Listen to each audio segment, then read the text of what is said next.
আজকেরা একটা কথা অনেক বেশি করে মনে পড়তেছে। আমি যেহেতু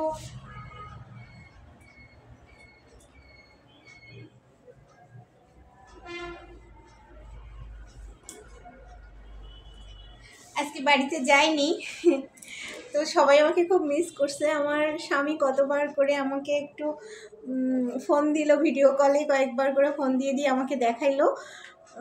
আর আমার প্রিয় প্রিয় কত মুখ আমার সাথে কথা বললো আর বলল যে খুব মিস করছি, খুব মিস করছি। আমার একজন ভাগনা আছে, সে বলল মামি কোথায়, মামি কোথায়। তো আবার শাশুড়ি মা বলছে যে সবাই শুধু এসে বলতেছে স্বর্ণা কোথায়, স্বর্ণা কোথায়। তা আসলে এই কথাগুলো শুনে মনে হয় আমার হার্টে লাগে। কারণ কি, যে আমি আসলে অত অনেক বড় ধরনের কেউ না, একটা ক্ষুদ্র মানুষ। তবুও যে এত গুণী মানুষের ভালোবাসা আমি পাই, মানুষের ভালোবাসাটা আমি পাই, এটাই আমার কাছে অনেক কিছু। তো সত্যি নিজেকে আরও অনেকে বড় বড় নামি দামি মানুষ আছে, কিন্তু আমার মনে হয় না যে সত্যি কি বলবো। তো আমি আজকে সত্যি নিজেকে খুব ভালোই লেগেছে। খুব ভুল ত্রুটি মাত্রই মানুষের জন্য, ভুল তো মানুষই করে, আমিও করি।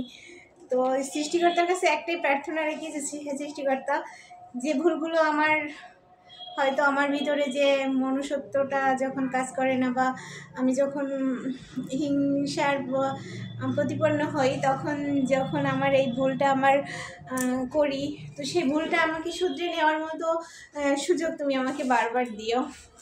ভগবানের কাছে আমি এতটুকুই চাই। আর আরেকটা কথা আমি সবসময় সৃষ্টিকর্তাকে বলি যে সৃষ্টিকর্তা, হ্যাঁ আমি একটু দুষ্টু প্রকৃতির, কারণ একা একা মানুষ হয়েছি, একটু দুষ্টু স্বভাবের আছি। তো তারপরেও আমি সৃষ্টিকর্তার কাছে বারবার শুধু একটাই কথা বলি, সৃষ্টিকর্তা আমাকে নিরহংকারী করে দাও, আমাকে নিরহংকারী করে দাও। ধন্যবাদ, সবাই ভালো থাকবেন, সবার জন্য অনেক অনেক শুভকামনা।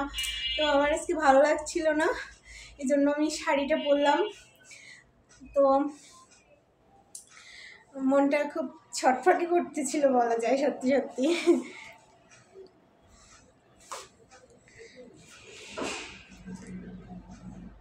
তো একা একা কিছু কী করবো ভেবে পাচ্ছিলাম না, বাইরেও যেতে পারছি না, এজন্য ঘরের ভিতরে কতক্ষণ শুয়ে থাকা যায়।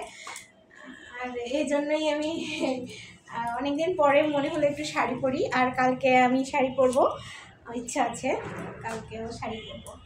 ধন্যবাদ, সবাই ভালো থাকবেন।